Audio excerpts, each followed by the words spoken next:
Ashley starts by playing a swamp. Then she casts Stalactite Stalker and pass. Jeff plays a forest and pass. I play Misty Rainforest. Then I crack to fetch a Spar's headquarters into play. Mark plays Volcanic Island and pass. Ashley plays another swamp. Moving to combat, she sends 1 damage at Jeff and passes. Jeff plays a forest and pass. I play an island. Then I cast On the Trail.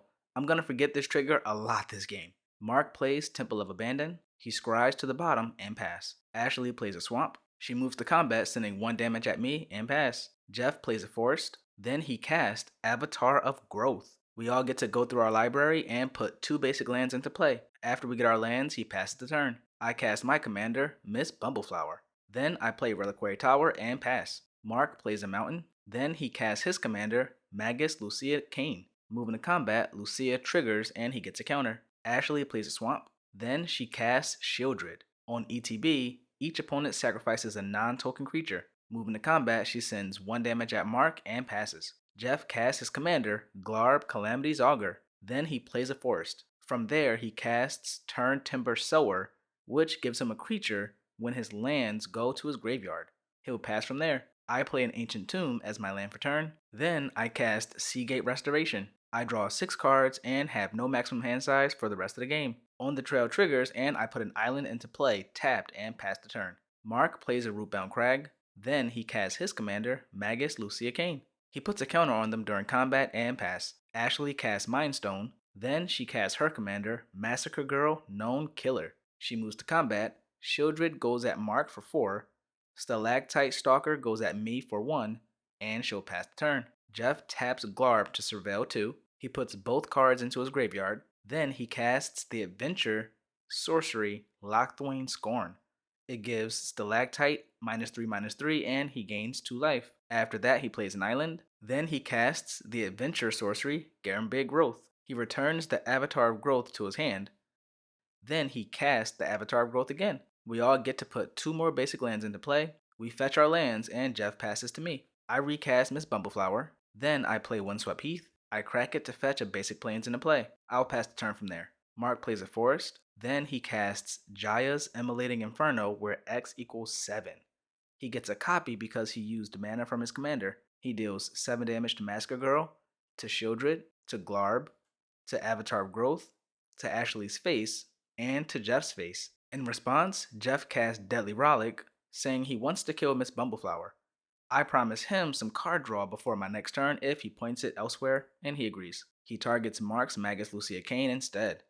Mark responds by casting Fierce Guardianship, countering the removal. Then Mark casts Swiftfoot Boots and pass the turn. Ashley casts Mutilate, giving all creatures -8/-8. You can check my deck list out below. I drew so many cards, and I still don't have any of the 12 instants that can save my commander right now. I respond by casting Born Upon the Wind, keeping my deal with Jeff and letting him draw a card. I draw a card, and I can cast spells at instant speed. Then I cast Court of Garambrig at instant speed. I let Mark draw a card this time, and I draw 2 cards from my commander's ability. I become the Monarch, and the board gets wiped. On the Trail triggers, and I put a land into play, tapped. After that, Ashley casts Phyrexian Obliterator and passes. Jeff casts Virtue of Strength to triple his mana production. Then he casts Glarb. From there, he casts Foundation Breaker. On ETB, he destroys my Court of Garambrig and pass the turn. I'll start by recasting my commander, Miss Bumbleflower. Then I play a forest and pass, drawing from Monarch. Mark starts by casting Garruk's Uprising. Then he casts Termagant Swarm, where X equals 5. It enters with 5 counters. He draws 2 cards, one from Garruk's Uprising and another for Ravenous. Then he'll equip his Swiftfoot Boots to the Swarm and pass. Ashley casts Chamil, the Inner Sun. She moves to end step and discovers 5. She reveals a Diabolic Intent and puts it into her hand. Jeff casts World Shaper. Then he casts Obnixilis the Fallen. After that, he casts Overlaid Terrain. He sacrifices all of his lands, but it makes his lands tap for 2 mana. Then he casts God Eternal Bantu. I respond to that on a stack by casting Sink into Stupor, targeting World Shaper. I let Ashley draw a card, and I put a counter on Miss B. World Shaper gets returned to his hand. When Bantu enters, Jeff sacrifices Foundation Breaker to draw a card. Then he plays Verdant Catacombs from the top of his library. He targets Mark to lose 3 life with the Obnixilis trigger. After that, he casts World Shaper again. Then he casts Fel the Profane, destroying World Shaper. He returns 10 lands from his graveyard, dealing 9 damage to me and Mark, with 12 going at Ashley. Obnixilis gets 30 counters and Jeff passes to me. I start my turn by casting Trouble in Pairs, then I cast Smothering Tithe. I let Mark draw for both of those. I draw 2 cards on cast from my commander. I put 2 +1/+1 counters on Miss B. Then I draw another card from Trouble in Pairs since Mark drew his second card. After that, I pass the turn, forgetting about my free attack with the Flying Miss B. Mark doesn't pay his taxes, so I get a treasure. Then I remember to draw for Monarch. Mark recasts his commander, then he equips the boots to his commander. He moves to combat, putting a counter on his swarm and passing. I get a treasure on Ashley's draw, then she casts Diabolic Intent. She sacrifices Phyrexian Obliterator to 2-4 card. After that, she casts Living Death. I draw a card from Trouble in Pairs. The board gets wiped. Ashley brings back the Obliterator, Stalactite Stalker, and Shieldred. Mark gets some 1/1 Tyranids. Ashley moves to end step, and I respond by casting Generous Gift, targeting Jeff's Virtue of Strength. He gets a 3/3 beast. Then Ashley discovers 5, casting Wolf Rider off of that. Jeff casts his commander, and I get a treasure from Smothering Tithe. Then he plays Terramorphic Expanse. After that, he casts Bantu, triggering Trouble in Pairs. He sacrifices 2 lands and his beast token when Bantu enters. Then he draws 3 cards. He doesn't pay his tithe, so I make 3 treasures. He draws his second card, so I draw from Trouble in Pairs. From there, he casts Dryad of the Elysian Grove. Then he plays Wooded Foothills. He cracks it. He fetches for a forest. After that, he casts Zoran Orb, and he casts Lodestone Bauble.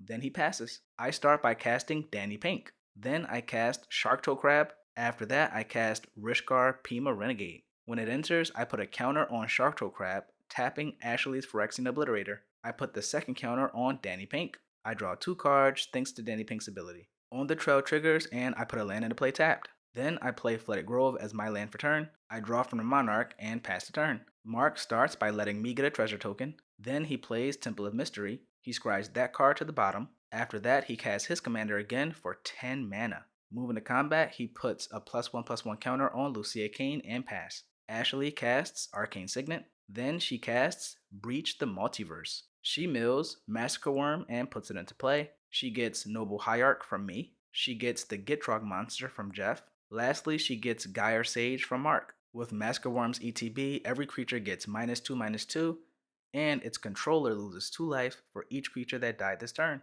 Moving to combat, she sends her 4/5 Shieldred at Jeff with no blocks. After that, she casts Lockthwain Scorn targeting Jeff's commander. Moving to her end step, Stalactite Stalker gets a counter because she descended. She'll discover 5, casting Black Market Connections. Responding to that, Jeff sacks Lodestone Bauble, putting a forest on top of his library. He draws during his upkeep. Then he draws for turn, not paying his taxes, and I draw from the Trouble in Pairs. He starts by casting Glarb, Calamity's Augur. Then he casts Titania, Protector of Argoth. I draw from Trouble in Pairs, and he puts a land into play from Titania's ETB. He cracks Wooded Foothills. He gets a basic forest. Then he plays Evolving Wilds. He fetches for a swamp. He'll get 2 5/3 elementals from his lands going into his graveyard. Then he plays Polluted Delta. After that, he casts Subtlety. Then he cracks Polluted Delta. He fetches for an island. From there, he casts Case of the Locked Hothouse. With his extra land drop, he plays a forest. He gets another 5/3 from Titania.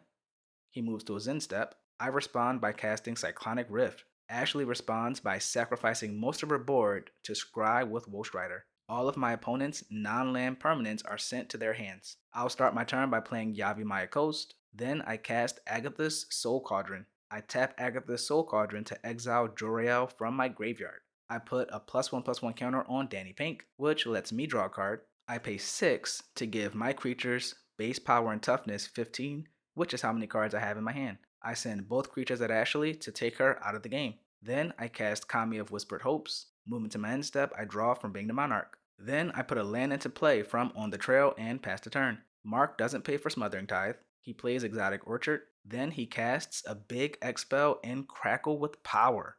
X equaling 3. He deals 15 damage to me and 15 damage to Jeff. With nothing to say to that, I'm taken out of the game. From there, he casts Swiftfoot Boots and pass. Jeff casts his commander Glarb. Then he plays Escape Tunnel. He sacrifices it for a basic forest. After that, he recasts Titania. When Titania enters, he returns the Escape Tunnel to play. He sacrifices it for a basic land. Titania gives him another elemental. Then he casts Bantu. He'll sacrifice 9 lands on ETB. He gets 9 elementals, and he draws 9 cards. From there, he plays Zuran Orb. Then he casts Scouting Trek. He puts 2 basic lands on top of his library and passes the turn. Mark casts Bonfire of the Damned, where X equals 6. He deals 6 damage to Jeff and all of Jeff's creatures. Bantu goes third from the top, and the rest of Jeff's board is wiped. Mark passes from there. Jeff casts Iridescent Vinelasher, paying the offspring, so he gets 2 of them.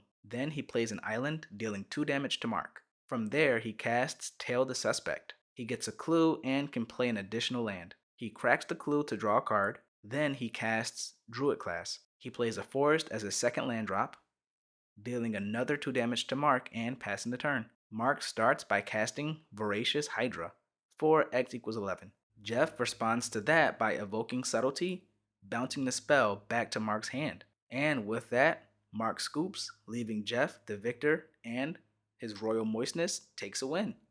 Hope you all enjoyed the gameplay. If you did, don't forget to like, comment, and subscribe.